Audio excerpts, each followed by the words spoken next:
Bonjour et bienvenue dans cette vidéo dans laquelle je vais vous partager une anecdote pas très agréable, mais qui m'est arrivée avec un bélier. En attendant, n'hésitez pas à cliquer sur le lien en description de la vidéo et à vous abonner pour être tenu au courant de la sortie des prochaines vidéos. Allez, c'est le moment, je vais vous parler de Gus. En juillet 2020, j'ai accueilli dans ma prairie 13 moutons qui avaient été saisis dans un abattoir clandestin. Ils devaient être égorgés pour la fête du mouton. J'ai une amie qui a un refuge et à qui on avait demandé de prendre en charge ces moutons. N'ayant pas de place, elle m'a demandé de les accueillir chez moi, le temps d'aménager son refuge. Face à une telle histoire, bien sûr, j'ai été incapable de dire non. Et les voilà qui arrivent dans ma prairie. Il faisait magnifique, c'était un beau moment. Lors de l'arrivée, un des bénévoles de l'association me dit « Oh ben Chantal, il y en a un qui est un peu têtu, mais pas d'inquiétude, il suffit de montrer qui tu es. » Je vous avoue que quand on me dit « T'inquiète », eh bien c'est là que j'ai une petite sonnette d'alarme en moi et je me dis qu'il faut peut-être s'inquiéter. Mais comme j'ai confiance dans la vie, je me suis dit « Bon, Chantal, ça va aller, tu as la télépathie animale, au cas où il y aurait un problème, tu vas savoir gérer. » Et le premier jour de leur arrivée, je suis entrée dans la prairie pour apporter à boire. Très vite, un énorme mouton s'est approché de moi, pas agressif, un petit peu pot de colle, je vais dire, il était tout le temps là à me suivre tout partout. Ce mouton, il aimait bien la télépathie animale et il a demandé pour s'appeler Gus. Gus, il pesait environ 150 kilos et c'était un bélier. En fait, je me suis rendu compte que j'avais 13 béliers dans la prairie. Et un bélier, eh bien, c'est pas la même chose qu'une brebis.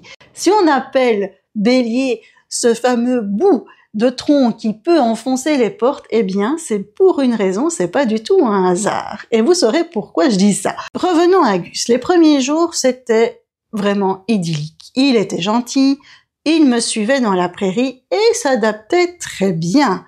Il s'adaptait tellement bien qu'il commençait à prendre le dessus sur les autres. Il commençait à prendre possession de sa prairie. Puis un jour, il m'est venu une idée mais géniale. J'ai voulu construire un petit abri pour eux parce qu'en fait, ils avaient des arbres dans la prairie, ils s'abritaient là et je m'étais dit qu'avec un abri, c'était mieux. Une de mes sœurs était venue m'aider. Et c'est là que ça a été la catastrophe. Lorsque nous essayions de planter les poteaux dans le sol pour faire l'abri, Gus, gentiment, poussait les poteaux avec la tête et les faisait tomber. Chaque fois que j'essayais de lui dire non, gentiment, bien sûr, avec ma toute petite voix, eh bien, il commençait déjà à s'énerver. Il poussait de plus en plus fort le poteau. Puis, lentement, il s'est planté à côté de ma sœur. Et en un coup, il a tourné la tête et a voulu donner un coup de tête dans le genou de ma sœur. Et là, on a vu la force, en une seconde. Waouh! Une force pas possible qui se dirigeait vers le genou de ma sœur.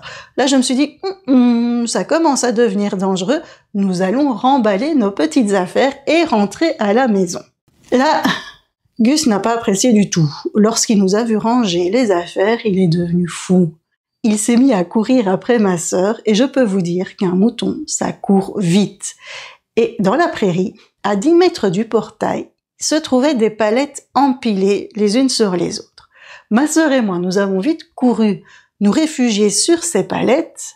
Gus, trop lourd, lui, n'a pas réussi à se hisser. Là, nous étions en sécurité, mais nous avions encore 10 mètres à faire jusqu'au portail. Et ça a été les 10 mètres les plus longues de toute ma vie. Nous avons attendu que Gus se calme. Il est allé se coucher à 2-3 mètres de nous. Et là, on s'est dit, ça y est, là, c'est le bon moment pour quitter la prairie. Eh ben, point. Parce que quand il nous a vus prendre la brouette et nous diriger vers le portail, il s'est mis à courir après nous et il a commencé à tourner autour de nous pour charger nos jambes. Nous, avec la brouette, on mettait la brouette entre Gus et nous. Et qu'est-ce qu'il faisait? Eh bien, il chargeait la brouette. La brouette, elle sautait d'1 mètre comme ça et elle retombait sur nos pieds. Je peux vous assurer qu'on n'a jamais cru qu'on arriverait au niveau du portail. Il a chargé environ une 30aine de fois, sans mentir. On avait beau crier, eh bien, il y avait personne qui nous entendait. Bien sûr, on avait laissé nos téléphones à la maison. Ça, je peux vous assurer que je vais plus jamais dans la prairie sans téléphone. Et heureusement, nos guides étaient là. Ma fille, par hasard, est allée vers la prairie. Elle était horrifiée de voir ce qu'il se passait. Elle a vu 2 personnes avec une brouette et un Gus qui tournait tout autour de ces 2 personnes tel un requin. Elle est partie en toute vitesse appeler mon mari qui est venu nous sauver. Lorsque nous avons passé le portail, Gus s'en est pris au portail et à la brouette. Ma sœur et moi, on a eu des bleus partout, mais on est passé vraiment à côté de la catastrophe. Je peux vous assurer que son désir était de nous empêcher de quitter cette prairie et de nous voir au sol. Nous aurions pu mourir, car une charge de 150 kilos, eh bien, ça peut avoir de grosses conséquences. Que s'est-il passé par la suite? J'ai demandé à mon ami de reprendre tous les gros béliers. J'en voulais plus aucun dans la prairie, et il y en avait 4, qui avaient cette stature-là, donc je peux vous dire que une fois que Gus serait parti, il y en a un autre qui aurait pris le relais. Et pour faire monter Gus dans le van, ce fut une vraie partie de rodéo. Après cela, tout fut calme. Quelques béliers sont restés 2 mois chez moi. Ils sont ensuite partis dans une autre association. Et maintenant, j'ai recueilli des brebis qui avaient aussi été saisies lors de la fête du mouton. Et avec elles, c'est pas pareil, c'est un vrai plaisir chaque jour. Vous allez peut-être me dire qu'avec la télépathie animale, cela aurait pu être évité. Et je vais vous répondre que non. Lorsque nous avons tenté de quitter la prairie, Gus est entré en mode instinct. Il n'y avait plus moyen de lui faire entendre raison. Gus était le mâle dominant et avait décidé de faire son troupeau. Nous lui appartenions. Nous lui avons montré que nous n'étions pas d'accord et donc il est monté en puissance. Il a voulu montrer qui il était. Il a voulu montrer qu'il était le chef. Mes brebis m'ont appris en télépathie animale qu'il valait mieux partir que d'affronter ou montrer qui on est. Quand on vous dit souvent montrer qui vous êtes, ça dépend qui vous avez en face de vous. Et c'est ce que je fais avec mes brebis. Quand j'en ai une qui est un petit peu peureuse et quand je vois que c'est pas vraiment bien, qu'elle a un peu tendance à charger, bien je me mets de côté et je m'en vais. Et tout se finit. Gus, lui, c'était un mâle non castré qui savait montrer qui il était et il voulait vraiment être le chef. En plus, quand on veut faire de la télépathie animale, il faut être zen. Est-ce que vous pensiez que c'était possible pour moi d'être zen? Pas du tout, J'avais une poussée d'adrénaline et cette poussée, elle était tellement forte qu'il m'était impossible de faire de la télépathie animale.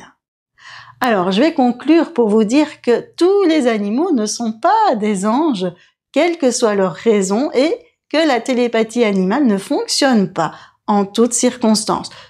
Peut-être que Gus n'était pas un ange à cause des humains, ou pas, on n'en sait rien, mais en tout cas, par moment, il y a certains animaux dont il faut se méfier. On se retrouve bientôt pour une nouvelle vidéo. En attendant, n'hésitez pas à cliquer sur le lien en description de la vidéo et à vous abonner pour être tenu au courant de la sortie des prochaines vidéos. Et je vous dis à bientôt!